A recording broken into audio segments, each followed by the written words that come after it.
Hello my dear students, आज हम करने जा रहे हैं थेरेप्यूटिक अप्रोचेस चैप्टर का सेकंड पार्ट। ठीक है, तो सेकंड पार्ट के अंदर जो हमारी फर्स्ट जो थेरेपी आती है, इसका नेम है साइकोडायनेमिक थेरेपी। साइकोडायनेमिक थेरेपी के जो जन्मदाता लगा सकते हो आप, कौन है, किन्होंने ये बनाई थी, तो वो उनका नेम है सिगमंड फ्राइड। ठीक है, सिगमंड फ्राइड ने जो है हमें साइकोडायनेमिक थेरेपी दी है। आगे सिगमंड फ्राइड के एक फॉलोअर थे जिनका नेम था कार्ल जंग। ठीक है, ये जो कार्ल जंग है, इन्होंने एक और इसी थेरेपी को बेस मानते हुए एक न्यू जो है थेरेपी बना दी। ठीक है, उसका नेम उसने रखा एनालिटिकल साइकोथेरेपी। ठीक है, एनालिटिकल साइकोथेरेपी। अब जो है इसके जो मतलब स्टेप बताए गए हैं कि हम किस तरीके से इस स्टेप को मतलब फॉलो करते हैं और किस तरीके से इस थेरेपी को जो है इम्प्लीमेंट किया जाता है अपने पेशेंट के ऊपर। तो सबसे पहले क्या है, देखो यहाँ पे बताया गया स्टेप नंबर फर्स्ट में एलिसिट इंट्रासाइकिक कन्फ्लिक्ट। इसमें क्या किया जाता है कि एक पर्सन है सपोज, ठीक है, इसके माइंड के अंदर क्या है, बहुत सारे क्या है इंट्रासाइकिक कन्फ्लिक्ट चलते रहते हैं, कन्फ्लिक्ट चलते रहते हैं इसके माइंड के अंदर। क्यों चलते हैं? क्योंकि उसकी कुछ ऐसी डिजायर्स होती हैं जो कि अनफुलफिल रह गई हैं, जो कि पूरी नहीं हुई हैं। ठीक है, चाइल्डहुड के अंदर कुछ ऐसे एक्सपीरियंस किए होते हैं, ठीक है, उसका चाइल्डहुड अच्छा नहीं बीता होता है, उसको कोई ना कोई प्रॉब्लम्स होती हैं, या फिर क्या है उसकी कुछ अनफुलफिल्ड डिजायर, जो इच्छाएं उसकी पूरी नहीं हुई हैं, जिसके कारण क्या है अब उसके दिमाग में क्या है इंट्रासाइकिक कन्फ्लिक्ट जो है चल रहा है। इंट्रा मतलब खुद के दिमाग में जो है कन्फ्लिक्ट चल रहा है, तो उसको बाहर निकाला जाता है इस थेरेपी के थ्रू। इसमें क्या है, लाई ऑन अ काउच, एक जो मतलब कि क्या है, मतलब जो आपका पेशेंट होगा, जो आपका क्लाइंट है, ठीक है, उसको क्या किया जाता है, काउच के ऊपर लिटा दिया जाता है। फिर उसको कहा जाता है कि आप अपनी जो आईज है उनको क्लोज कर लो। आईज क्लोज करने के बाद क्या है, उसको बोला जाता है कि स्पीक फ्रीली, कि आप जो है फ्रीली स्पीक करो, आपके माइंड के अंदर जो भी चीज आ रही है आप उसको बोलते चलो। ठीक है, देन उसको ये क्यों बोला जाता है कि स्पीक फ्रीली, क्योंकि वो इसमें ज्यादा सोचेगा तो क्या है, कुछ ऐसी बातें होंगी जिनको वो हाइड करने की कोशिश करेगा। अगर उसने कुछ भी हाइड कर लिया तो थेरेपिस्ट असली प्रॉब्लम तक पहुंच ही नहीं पाएगा। ठीक है, तो उसको क्या करना पड़ेगा, उसको अनकॉन्शियस माइंड यूज करना पड़ेगा। यहाँ पे अनकॉन्शियस माइंड को एक्टिव रखना पड़ेगा। इसमें आ जाएगा आपका जो एक आपका होता है कॉन्शियस, ठीक है, दूसरा होता है प्री कॉन्शियस माइंड। ठीक है, इन दोनों को मतलब इनएक्टिव रखना है और अनकॉन्शियस माइंड को एक्टिव रख के बिना सोचे समझे, बिना माइंड पे प्रेशर डाले, जो बात माइंड में आ रही है उसको कंटिन्यू फ्लो के अंदर जो है थेरेपिस्ट को सारी बातें बतानी होती हैं। ठीक है, ताकि आपकी प्रॉब्लम सॉल्व हो सके। तो अनकॉन्शियस वे के अंदर वो बताएगा सारी की सारी बात, और फिर जो थेरेपिस्ट है वो क्या करेगा, राइट अप ड्रीम्स, जो उसकी सारी की सारी बात है उसको लिख लेगा। ठीक है, फिर क्या है, interpretation leading to unfulfilled desire. फिर जो थेरेपिस्ट है उसको बताने की कोशिश करेगा कि आपकी ये जो आपकी डिजायर्स पूरी नहीं है, उसकी वजह से आज आपको ये जो कन्फ्लिक्ट है आपके अंदर चल रहा है, जिसकी वजह से आपकी प्रेजेंट लाइफ है जो पूरी डिस्ट्रॉय हुई पड़ी है। ठीक है, तो इस तरीके से क्या है, सारी की सारी इंटरप्रिटेशन करता है कौन, थेरेपिस्ट। देन उसके बाद है मोडेलिटी ऑफ ट्रीटमेंट, किस तरीके से ये ट्रीटमेंट चलता है। अब देखो, जो उसके अनकॉन्शियस माइंड के अंदर जो भी बातें पड़ी हुई होती हैं उसको किस में लेकर आया जाता है, कॉन्शियस माइंड के अंदर।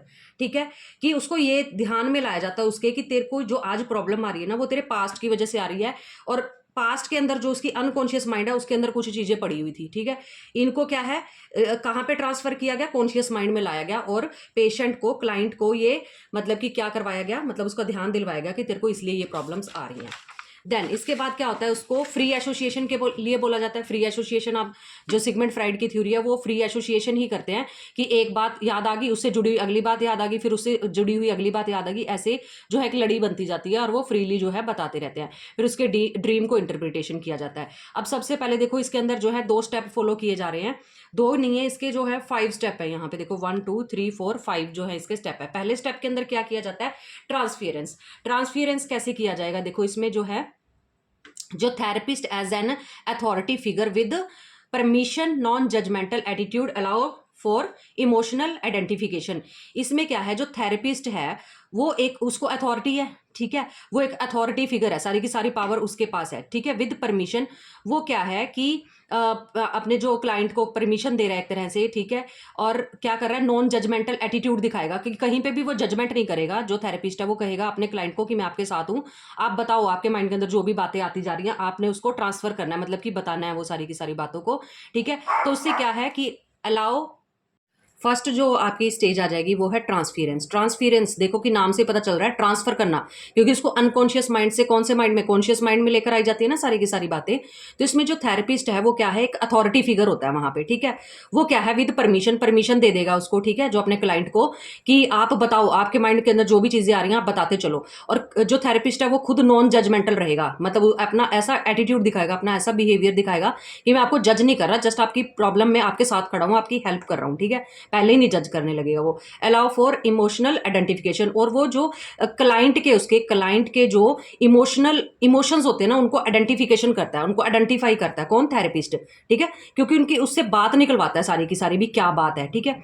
तो इसके अंदर क्या है, मोस्टली क्या होता है, जो वो होता है आपका जो क्लाइंट होगा, ठीक है, अगर उसको कोई भी प्रॉब्लम आ रही है, सपोज कि उसको जो है छोटे होते, मतलब कि उसके मदर ने या उसके फादर ने या कोई अंकल या आंटी किसी ने भी परेशान किया होता है, ठीक है, जिसकी वजह से उसको अब की लाइफ के अंदर कन्फ्लिक्ट चलते रहते हैं, मतलब कोई ना कोई प्रॉब्लम आती है, तो वो बचपन की सारी बात जब याद करता है ना, ठीक है, मान लो कि उसको अपने अंकल से कोई प्रॉब्लम थी, ठीक है, तो अब वो थेरेपिस्ट जो होगा ना, उसको अपना एज अ अंकल मानेगा वो, ठीक है, और उसको जो है अपना गुस्सा भी दिखा सकता है, अपना प्यार भी दिखा सकता है वो, ठीक है।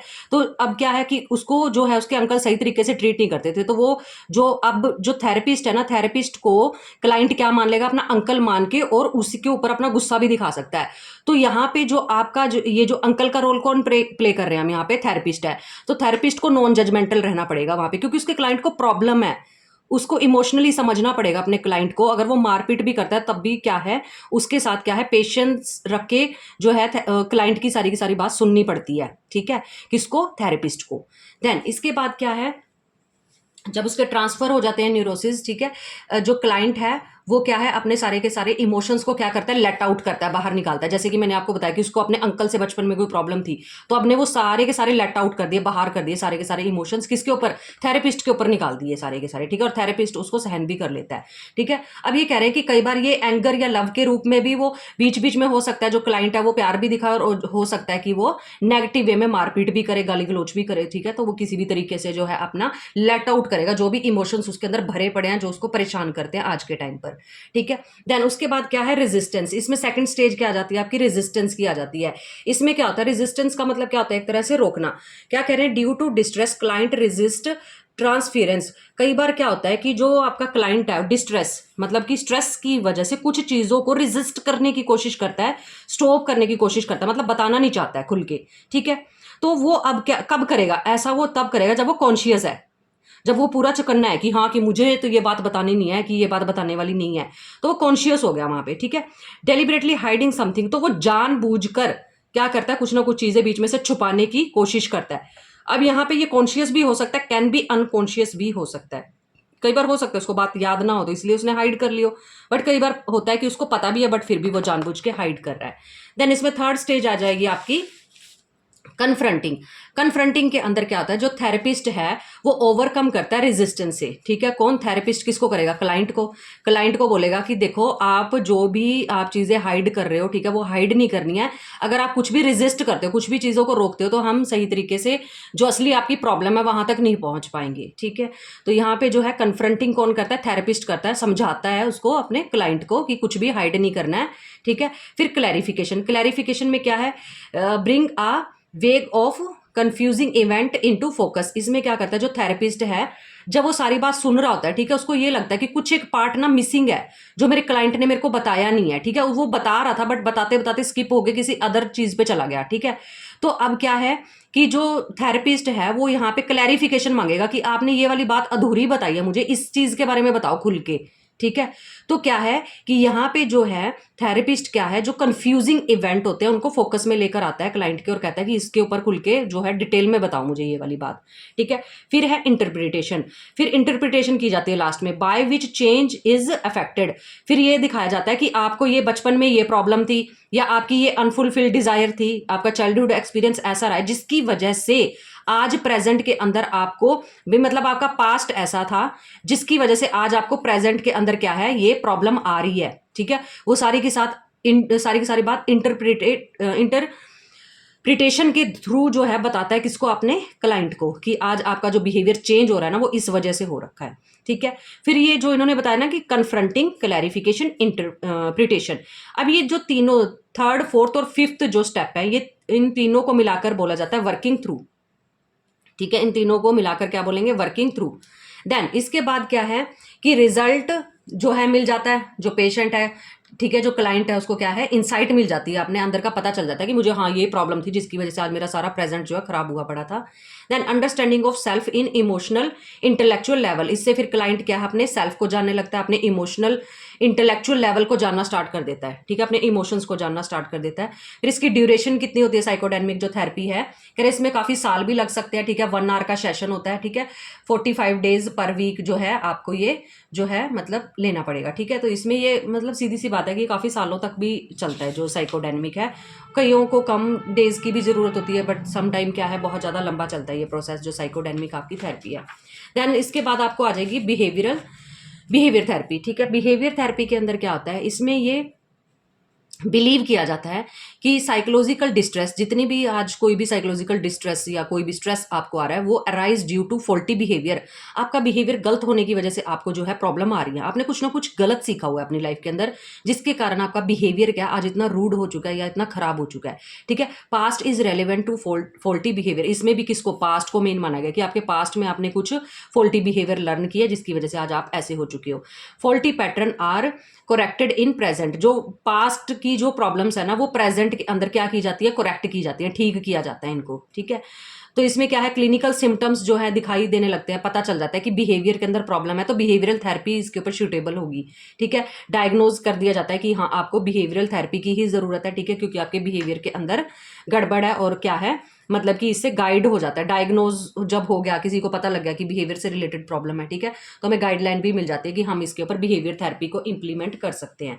ठीक है, इसमें ट्रीटमेंट मेथड क्या होते हैं, सबसे पहले क्या है, हम एनालाइज करेंगे किस चीज़ को, बिहेवियरल पैटर्न को, कि जो पेशेंट है ना वो किस तरीके का बिहेवियर दिखा रहा है, किस तरीके से बिहेव करता है। ठीक है, फिर है एंटीसीडेंट ऑफ फॉल्टी लर्निंग, फिर हम ये देखते हैं कि अभी प्रेजेंट के अंदर जो ये प्रॉब्लम क्रिएट कर रहा है, इससे एग्जैक्ट पहले क्या होता है जिसकी वजह से ये ऐसी प्रॉब्लम करता है। सपोज कि एक बच्चा जो है बहुत ज्यादा क्या है, मारने पीटने लग गया। ठीक है, बैठे बैठे ही उसको कोई ना कोई प्रॉब्लम आ गई, बट इससे पहले का एंटीसीडेंट, इससे पहले की चीज चेक की जाती है कि एग्जैक्ट इससे पहले क्या होता है जिसकी वजह से इसको इरिटेशन होती है इतनी, और ये मारना पीटना या फिर चीखना चिल्लाना या फिर रोना स्टार्ट कर देता है, कि एग्जैक्ट इससे पहले होता क्या है, इसको उस चीज के ऊपर पकड़ की जाती है एंटीसीडेंट के ऊपर। ठीक है, कि किसकी वजह से ये जो फॉल्टी लर्निंग करके बैठा है, ये आज ऐसा रो के दिखा रहा है या चिल्ला रहा है। फैक्टर्स दैट मेंटेन और कंटिन्यू फॉल्टी लर्निंग, फिर ये भी चेक किया जाता है कि ये तो चलो एक बार हो गया कि कोई बात हो रही है जिसकी वजह से ये रोने लगता है, बैठे बैठे ही रोने लगता है, फिर क्या है कि ये बात क्या है, कंटिन्यू चलती रहती है। ऐसी कौन सी चीज है जो इसको मेंटेन करके रखती है, लगातार वो ऐसी हरकत बार बार करता रहता है, मतलब कि उसका बिहेवियर सारा खराब हो जाता है। जो उसका बिहेवियर कंटिन्यू चल रहा है, मतलब गलत बिहेवियर जो वो दिखा रहा है फॉल्टी, उसको क्या चीज है जो मेंटेन करके रख रही है। ठीक है, जो उसको गलत बिहेवियर करने पे मजबूर कर रही है, कौन सी चीज मेंटेन करके रख रही है, उस चीज के ऊपर भी ध्यान किया जाता है। ठीक है, देन उसके बाद है जो आपका माल फंक्शनिंग बिहेवियर है, मतलब जो गलत आपका बिहेवियर है, माल फंक्शनिंग मतलब गलत बिहेवियर जो है, कोज डिस्ट्रेस, उसके कारण क्या है, जो आपका बिहेवियर गलत हो चुका है, मतलब कि आप रोने लगते हो बैठे बैठे। ठीक है, तो उसके पीछे कोज उसका जो मतलब कि क्या है, उसके कारण आपको डिस्ट्रेस पैदा होता है, आपका माइंड सही वैसे प्रेजेंट के अंदर काम नहीं कर पा रहा है। आप कोई भी काम करते हो, आपको वही बात माइंड के अंदर आने लगती है, वही प्रॉब्लम आने लगती है, आप बैठे बैठे रोने लगते हो या चीखने चिल्लाने लगते हो। ठीक है, आपका बिहेवियर गड़बड़ हो जाता है और फिर आप बिल्कुल डिस्ट्रेस हो जाते हो। ठीक है, तो इससे क्या है, आप डिस्ट्रेस खुद तो होगे, साथ के साथ आपके फैमिली मेंबर भी होते हैं, जहाँ पे आप जॉब कर रहे हो वो भी परेशान हो जाते हैं, क्योंकि आप बैठे बैठे कुछ ना कुछ ऐसा बिहेव करके दिखाने लगते हो कि जिससे दूसरों को परेशानी खड़ी हो जाती है। ठीक है, तो इस तरीके से क्या है, कोज डिस्ट्रेस जो है, मतलब ये मतलब डिस्ट्रेस पैदा हो जाएगा अगर आप माल फंक्शनिंग आपकी बिहेवियर हो चुका है, तो गलत हो चुका है अगर आपका बिहेवियर, तो प्रॉब्लम क्रिएट करता है, वो टेंशन देता है बंदे को। ठीक है, एंटीसीडेंट फैक्टर में क्या है, इसमें to indulge in a behaviour, और क्या है कि जो एंटीसीडेंट फैक्टर है, जो ये वाला पहले वाला बिहेवियर था, इसके अंदर बंदा क्या है पूरा इंडल्ज हो जाता है, जिसके कारण मेंटेन करके ही वो अपने बिहेवियर को ऐसे चलता रहता है। देन है मेंटेनिंग फैक्टर, ये मैंने आपको ऑलरेडी बता दिया कि उस बिहेवियर को कोई ना कोई चीज मेंटेन करके रखती है, जिसके कारण लगातार वो पर्सनैलिटी ऐसी ही बन जाती है। फिर आ जाएगा आपको एम ऑफ ट्रीटमेंट, हम जो है मतलब एम क्या है, ये जो बिहेवियरल थेरेपी जो है यूज करते हैं, इसके एम क्या है, तो इसमें आ जाएगा आपको एक्सटिंग्विश और इलेमिनेट फॉल्टी बिहेवियर। इसमें हम क्या करते हैं, जो फॉल्टी बिहेवियर है ना उसको इलेमिनेट करते हैं, उसको निकालते हैं। ठीक है। उसके बाद है सब्स्टिट्यूट विद एडप्टिव बिहेवियर, उसकी जगह पे कोई एडप्टिव बिहेवियर जो है अडॉप्ट करवाते हैं, मतलब कि सिखा देते हैं कि आपने ये बिहेवियर नहीं करना है, उसका सब्स्टिट्यूशन ढूंढते हैं, मतलब कि उसको कोई अदर बिहेवियर कहते हैं कि आपने ये वाला बिहेवियर जो है अडॉप्ट कर लो, वो गलत बिहेवियर है आपका। तो व्हाट थेरेपिस्ट डज, इसमें क्या है, जो थेरेपिस्ट है वो क्या करता है, स्टेप 1 एंड स्टेप 2, 2 स्टेप को फॉलो किया जाता है जब ये थेरेपी यूज की जाती है। सबसे पहले क्या है, एंटीसीडेंट ऑपरेशन किया जाता है, फिर कॉन्सिक्वेंट ऑपरेशन किया जाता है, ठीक है। अब देखो इसके अंदर क्या आ जाएगा, जो आपका एंटीसीडेंट ऑपरेशन है, इसमें क्या किया जाता है, मैंने आपको बताया ना कि एक बच्चा है वो बैठे बैठे रोने लगता है, ठीक है, उससे एग्जैक्ट पहले क्या होता है, ठीक है। तो इस तरीके से क्या है, changing something that proceed a behaviour, तो ऐसी कौन सी चीज है जो प्रोसीड करती है ऐसा बिहेवियर करने के लिए, ठीक है। तो सबसे पहले क्या है, हम एंटीसीडेंट ऑपरेशन के ऊपर फोकस करते हैं कि पहले एग्जैक्ट क्या होता है, ठीक है। देन उसके बाद क्या होगा कि अब ऐसा हो रहा है, तो देखो एंटीसीडेंट ऑपरेशन हो रहा है, ठीक है, फिर इसका क्या है, चेंज हो जाता है, मतलब मतलब माइंड जो है उसका बिहेवियर जो है चेंज होने लगेगा, फिर उसका जो कॉन्सिक्वेंट है वो क्या पड़ेगा, उसका क्या नतीजा निकलेगा, ठीक है। एंटीसीडेंट का मतलब नतीजा कॉन्सिक्वेंट क्या निकलेगा, कह रहे हैं इंक्रीजिंग और डिक्रीजिंग द री वैल्यू। इसके अंदर क्या है कि जो आपकी वैल्यू है, ठीक है, अब यहाँ पे ये कहना चाहते हैं कि इसमें जो आपकी वैल्यू है वो घटती या बढ़ती मतलब कि रहेगी। इसमें देखो ये है कि यहाँ पे री जो है उसको क्या है, इंक्रीज या डिक्रीज करना पड़ता है, जिसकी वजह से क्या है, उसका जो बिहेवियर है वो सेट हो जाए, ठीक है। कि यहाँ पे मान लो कि कोई बच्चा है, ठीक है, कि वो कोई भी प्रॉब्लम क्रिएट करता है, सपोज कि वो चोरी करने लग गया, ठीक है, तो चोरी करने से एग्जैक्ट पहले उसके माइंड के अंदर क्या चीज आती है, ठीक है। या फिर जो एक बच्चा है वो बहुत ज्यादा डोमिनेंट करता है क्लास में, ठीक है, तो डोमिनेंट करने के पीछे मतलब वजह क्या आती है, कि क्या वो एकेडमिकली अच्छा नहीं है, एकेडमिकली अच्छा ना होने के कारण अपनी वो कमजोरी हाइड करने के लिए वो क्या करता है, डोमिनेट करके दिखाता है दूसरों के ऊपर अपना रोब चलाता है और सारे बाकी उससे डर के रहते हैं। तो इस तरीके से क्या है कि आप इसमें कोई भी प्रॉब्लम ले सकते हो कि अगर एग्जैक्ट अभी कोई प्रॉब्लम आ रही है तो उससे बिल्कुल पहले क्या चीज होती है, ठीक है। तो क्या है, इसमें एंटीसीडेंट ऑपरेशन को जो है चेक किया जाता है, फिर उसके अंदर कुछ इंक्रीज या डिक्रीज करके री डाली जाती है, ठीक है। तो इस तरीके से क्या है, इसमें ये भी एग्जाम्पल ले सकते हैं कि अगर कोई बच्चा जो है मतलब यहाँ पे जो फास्ट फूड का आदी हो चुका है, ठीक है, तो फास्ट फूड खाने के चक्कर में क्या है वो अब जो है हेल्दी फूड खाना बिल्कुल भूल चुका है, ठीक है। तो इसका मतलब क्या है कि जो आपके पेरेंट्स हैं उनको क्या करना चाहिए, उस बच्चे को पैसे देने बंद कर देने चाहिए, ठीक है। तो जिसके कारण क्या, अगर वो बाहर का नहीं कुछ खाएगा पिएगा तो फिर क्या है, वो हेल्दी फूड घर पे आके खाएगा। जब वो हेल्दी फूड खा रहा है तो वहां पे आप उसको री कर सकते हो कि उसको क्या है, उसको री कैसे करोगे कि अब उसने बाहर का नहीं खाया, नहीं फास्ट फूड नहीं खाया, तो आप री में उसको उसकी मनपसंद सब्जी बना के दे सकते हो, जिसके कारण क्या है वो घर पे खाना स्टार्ट कर देगा फिर, ठीक है। तो इस तरीके से क्या आपका कॉन्सिक्वेंस ये निकलेगा, आप री को घटा बढ़ा सकते हो, ठीक है, जो चीजें उसको पसंद है वो आप डाल सकते हो, जो चीजें उसको पसंद नहीं है वो उसमें से माइनस कर सकते हो, ठीक है। तो सेम ये इसमें काफी सारे एग्जाम्पल आपके सूटेबल हैं, आप कुछ भी अपनी तरफ से बना सकते हो एग्जाम्पल, ठीक है। जैसे कि कोई भी बच्चा जो है अगर गलत हरकतें कर रहा है, ठीक है, अब वो पहले वो बच्चा सही था बट अब गलत हरकतें वो क्यों कर रहा है, ठीक है, तो हम क्या करेंगे, उससे पहले का रीजन ढूंढेंगे कि उससे पहले का अगर हम रीजन देखते हैं तो हमने ये चेक किया कि उसकी कंपनी ही सारी की सारी खराब है, जिसकी वजह से आज वो घर पे आके सही बिहेव नहीं करता है, ठीक है। तो हम क्या है कि उसका उस कंपनी में जाना अगर बंद कर देंगे, ठीक है, डिक्रीज कर देंगे उस चीज को, तो फिर क्या है उसका बिहेवियर जो है इंप्रूव होना स्टार्ट हो जाएगा, ठीक है। तो इस तरीके से क्या है आपका एंटीसीडेंट ऑपरेशन चेक किया जाता है, फिर कॉन्सिक्वेंट जो है ऑपरेशन होता है इसके अंदर, मतलब कि यहाँ पे भी कुछ ना कुछ घटाना बढ़ाना पड़ता है, जिसकी वजह से पहली प्रॉब्लम उसकी खत्म होती है और जो आज की प्रॉब्लम है वो इंप्रूव होना, मतलब कि आज की तो वो प्रॉब्लम रहेगी ही नहीं क्योंकि वो प्रॉब्लम हमने खत्म कर दी है, ठीक है, उसको री देकर। फिर इसमें क्या है, ये मैंने आपको बता दिया ऑलरेडी। फिर इसमें जो है रिमूव किया जाता है, जो एंटीसीडेंट आपका प्री डिस्पोजिंग हो रहा है फैक्टर, उसको रिमूव कर दिया जाता है, और जो क्या है पॉजिटिव या नेगेटिव री देते हैं ताकि बच्चा जो है सुधर जाए, ठीक है, सही तरीके से अपना बिहेव करके दिखाने लगे। इस तरीके से जो है उसका बिहेवियर जो है चेंज किया जाता है, क्योंकि उसका बिहेवियर क्या हो गया था, माल अडेप्टिव हो गया था, माल अडेप्टिव बिहेवियर को हमने क्या किया, सुधार दिया यहाँ पे। फिर इसके बाद आ जाता है आपको बिहेवियरल टेक्निक्स जो है काफ़ी टाइप की हैं, ठीक है, तो हम ये देख लेते हैं बिहेवियरल टेक्निक। सबसे पहले जो आपको आ जाती है इसमें नेगेटिव रीइंफोर्समेंट, ठीक है। अब टू रिड्यूस अराउजल लेवल, हमने क्या करना होता है, अराउजल जो मतलब कि मतलब जो ऐसा बिहेवियर जो अराउज हो रहा है, जो पैदा हो रहा है, ठीक है, जो गलत है, ठीक है, हमने उसको क्या करना है, रिड्यूस करना है। उसका जो बिहेवियर वो दिखा रहा है ना, जो उसका बिहेवियर पैदा हो रहा है, उसको हमने रिड्यूस करना है। तो हम क्या कर सकते हैं, नेगेटिव रीइंफोर्समेंट दे सकते हैं। If the response is undesired outcome is painful.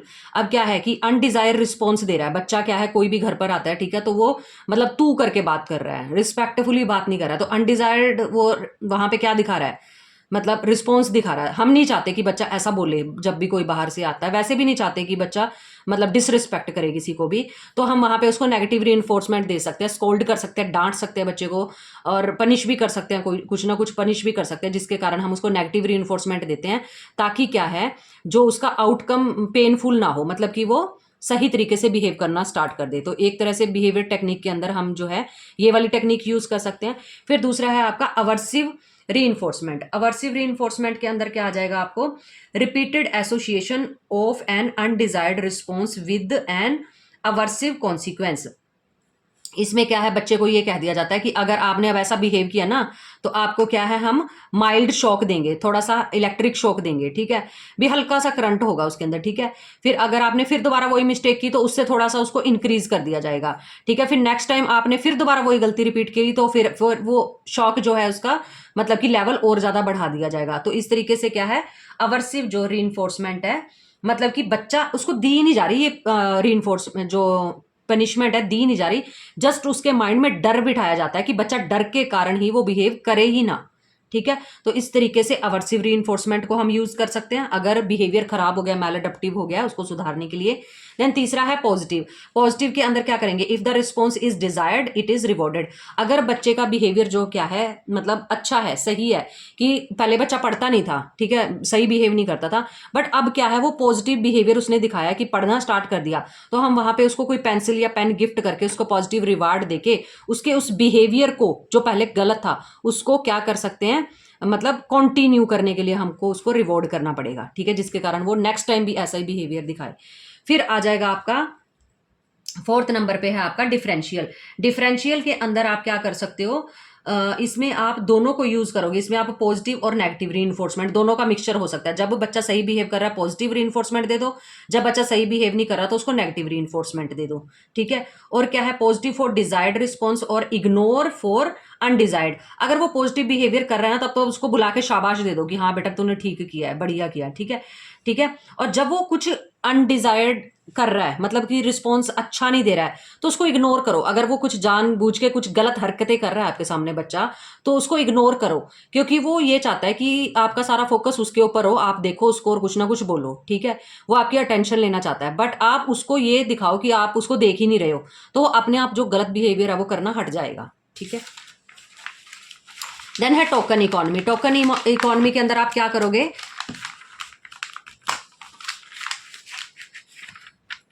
Token, आप देखो जैसे टोकन है, ठीक है, तो टोकन में आप उसको मतलब जब उसने कुछ अच्छा काम किया उसको एक टोकन दे दिया, फिर उसने दूसरा काम अच्छा किया फिर उसको फिर टोकन दे दिया।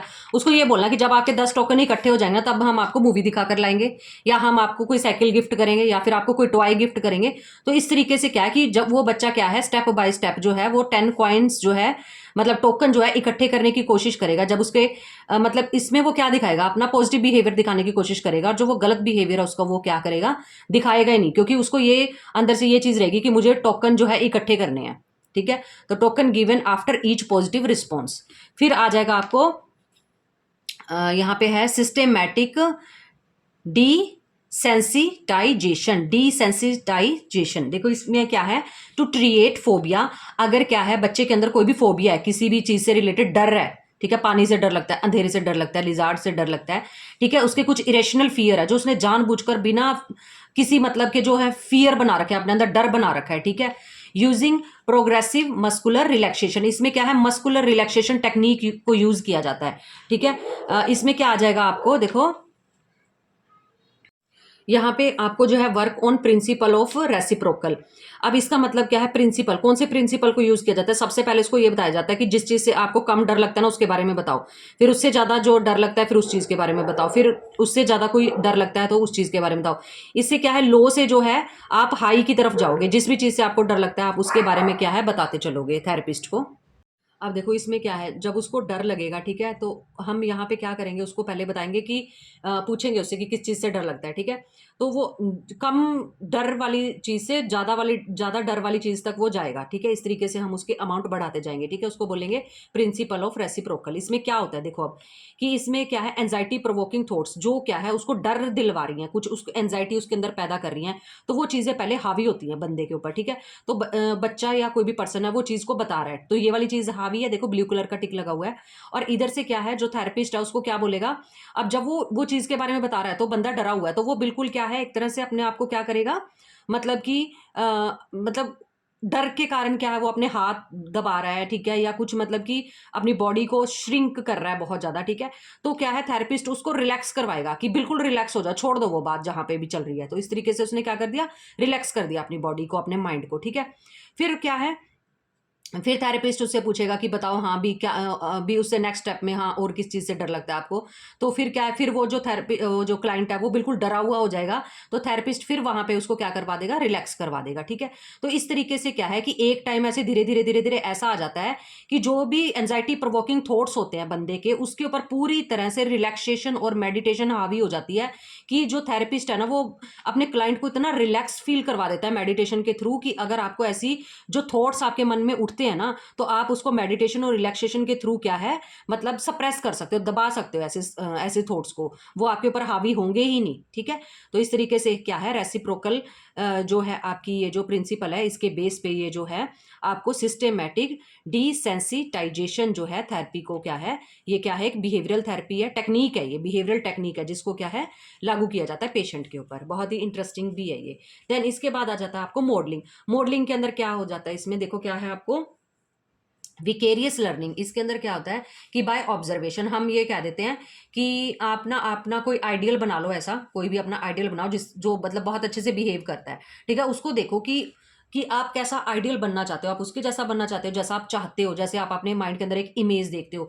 तो अगर आपको उसके जैसा बनना है तो अपने बिहेवियर के अंदर धीरे धीरे स्मॉल स्मॉल चेंजेस लेकर आने पड़ेंगे, ठीक है। और क्या है, small changes behaviour is rewarded. अगर आपके बिहेवियर के अंदर छोटा छोटा भी कोई चेंज आता है तो आप अपने आप को खुद से भी रिवॉर्ड कर सकते हो, ठीक है। मॉडलिंग का मतलब क्या होता है, देख कर, कि आपने आप सपोज कि अपनी लाइफ का, आपकी लाइफ का कोई रोल मॉडल है, आपको कोई अच्छा लगता है, अपनी मम्मी भी अच्छी लग सकती है, आपके फादर साहब भी अच्छे लग सकते हैं, आपको उनके जैसा बनना है, ठीक है। तो आप उनकी जैसी बिहेवियर करने लगे हो तो आप खुद को भी रिवॉर्ड कर सकते हो, सेल्फ रिवॉर्डेड कर सकते हो कि हाँ मेरा बिहेवियर बिल्कुल एक्यूरेट जा रहा है, बिल्कुल ठीक जा रहा है। तो इस तरीके से क्या है, आप मॉडलिंग टेक्निक को भी क्या है, बिहेवियर टेक्निक के अंदर फॉलो कर सकते हो। तो देखो बिहेवियरल थेरेपी वाले कितनी टाइप की टेक्निक्स यूज करते हैं अपने पेशेंट को ठीक करने के लिए।